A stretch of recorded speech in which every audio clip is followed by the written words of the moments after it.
1982년 5차 중동전 이후 걸프전 등등 여러 전쟁을 통해서 사우디, 예멘, 아프가니스탄 등등 각종 내전과 테러 진압에 등장한 강대국들의 신무기, 바로 드론인데요. 이제 드론이 제3세계 국가의 분쟁에서도 아주 유용하게 사용되고 있습니다. 최근 아르메니아와 아제르바이잔 분쟁, 줄여서 아아 분쟁, 아이스 아메리카노 아니에요. 두 나라의 분쟁에서는 드론이 아주 독특하면서도 정교하고 다양하게 사용돼서 아주 큰 효과를 봤습니다. 이번에 눈길을 끈 드론에 대해 알아보겠습니다.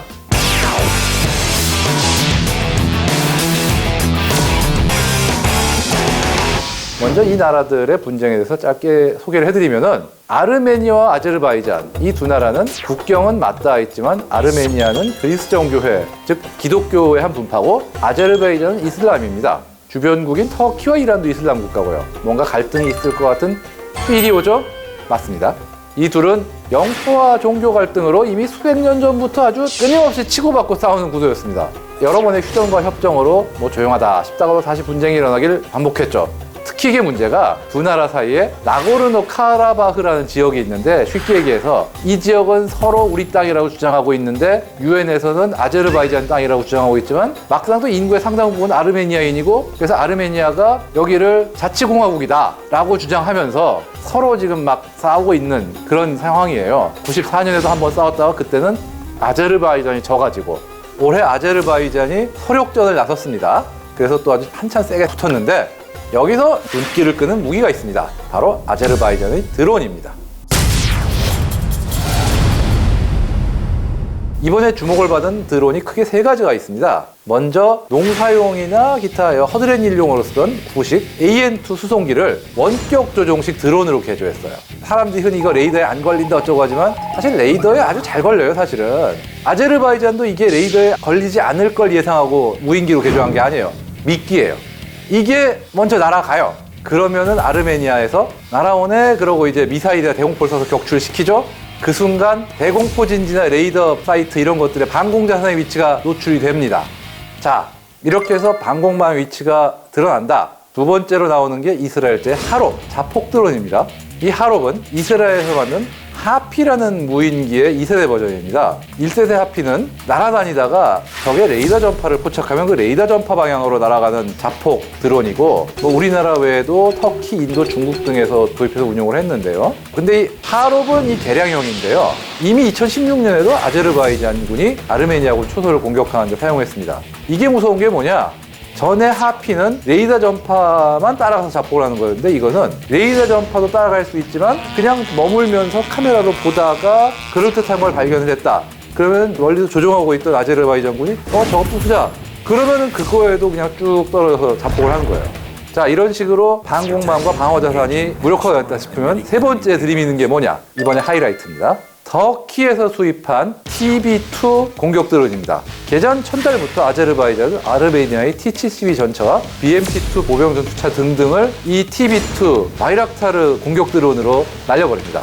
터키의 방산업체인 칼레바이카르라는 데가 2014년부터 생산하는 TB2 바이락타르는 길이 6.5m, 폭 12m, 최대 이륙 중량 650kg의 페이로드, 즉 정찰 감시 장비와 무장을 합친 적재 중량이 150kg입니다.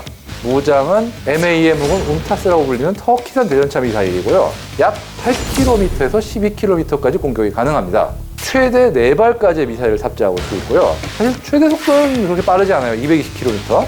그런데 비행시간이 무려 최대 27시간까지 나옵니다. 크기는 미국의 유명한 무인 공격기 프레데터보다 약간 작은 정도. 이 드론을 개발한 업체의 대표 겸 수석 개발자인 셀주크 바이락타르라는 사람은 MIT 재학 중인 2007년부터 터키 정부에 드론은 이렇게 미래에 중요하다라고 설파를 했어요. 그런데 당시만 해도 터키 정부와 터키군은 이 바이락타르라는 사람이 만든 드론에 그렇게 많은 관심을 보이진 않았어요. 이게 여기서 갑자기 반전이 2014년부터 일어납니다. 대통령이 바뀌었어요. 에르도안. 문제는 이 에르도안과 이 바이락타르가 친분이 있더라는 거죠. 그러면서 2014년부터 갑자기 TB2가 도입되던 2015년에 실탄 사격도 하고 대량 도입도 되고 등등 막 엄청나게 뜨면서 이 바이락타르라는 사람은 터키 드론의 아버지급으로 아주 셀럽이 돼요. 그리고 2016년에는 아예 에르도안 대통령의 막내 사위가 됐습니다. 헐. TB2는 이미 시리아와 리비아에서 실전 투입이 됐습니다. 특히 올해 초 시리아에서는 시리아 정부군이 터키가 지원하는 반군 세력에 공세를 대대적으로 가할 때 터키군이 이 TB2를 대량으로 투입을 해서 시리아 정부군을 아주 그냥 혼쭐을 냅니다, 진짜. 물론 이게 안 좋은 일도 있는 게 터키 국내에서는 쿠르드 분리독립 세력에 대한 공격용으로 많은 논란을 휩싸이기도 합니다. 그래서 드론이 어느 정도 영향력을 발휘했다고 보시나요? 상당한 영향력을 발휘한 건 맞아요. 쉽게 얘기해서 드론이 아니었으면 아제르바이잔 자체의 전력으로 그 정도 전과에 올리기 힘들어요. 이번 전쟁에서 TB2는 10월 중순까지 아르메니아 전차 84대, 레이더 5세트, 다련장 로켓 25대, 지대공 미사일 발사창 18대, 견인 포 및 자주포 32문, 지프 및 트럭류 155대, 심지어 원래대로면 드론을 무력화시키는 데 써야 될 전자전 시스템까지 한 세트를 파괴했습니다. 아르메니아군에 약 10억 달러 정도의 피해를 안겨준 것으로 추정됩니다.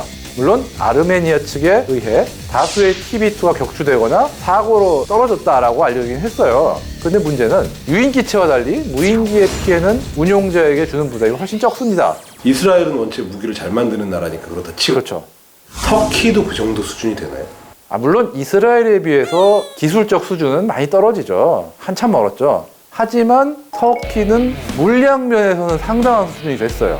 기술 자체가 앞선 건 아니지만 기존에 이미 있는 기술을 가지고 조합해가지고 좋은 건 아니지만 싸고 쓸만한 걸 만드는 건 나름 수준에 도달한 것 같아요.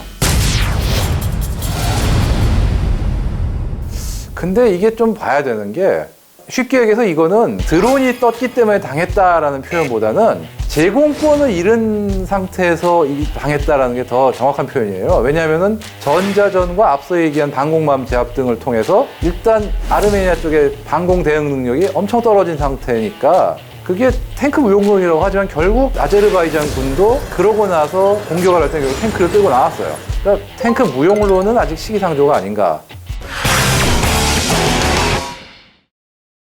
사실 제3세계의 전쟁에도 이젠 드론이 신기한 건 아니에요. 뭐 몇 년 전부터 IS, 진짜 말썽 많은 IS도 몇백만 원짜리 상용 드론을 사가지고 거기다가 뭐 유탄 같은 거 달아가지고 투하해서 막 공격용 드론 대용으로 쓰고 심지어 자폭도 시키고 이런 식으로 굉장히 적극적으로 활용하고 있거든요. 제3세계에서 이런 드론을 가지고 공격을 했기 때문에 그리고 성과를 봤기 때문에 전 세계의 어떤 국방 안보 관련된 사람들도 굉장히 좀 놀랐을 것 같아요. 사실 알만한 사람들은 놀라는 게 아니라 올 게 왔다고 생각을 해요. 이번에 드론 공격이 성과를 본 게 물론 유인기로도 비슷한 전과를 올렸을 거라고 얘기를 할 수 있지만 드론은 유인기보다 훨씬 오랫동안 떠 있으면서 계속 잘 관찰하고 있다가 표적을 발견한 다음에 직접 공격까지 할 수 있는 거거든요. 그러니까 옛날 같으면은 정찰을 먼저 한 다음에 그 정찰한 정보를 토대로 다른 수단으로 공격을 했을 거를 그걸 다 통합을 한 거예요. 이미 해외 전문가들은 이런 양상이 오는 건 시간 문제였다라고 생각했던 거고 그렇기 때문에 그렇게 많이들 놀라진 않았어요, 사실은. 앞으로 드론 없는 전쟁은 없을 거예요.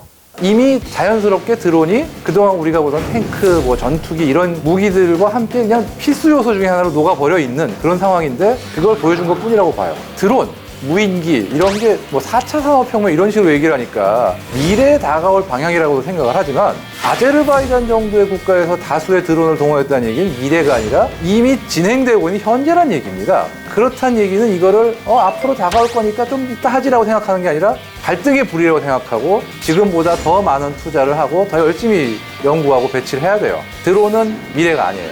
현실입니다.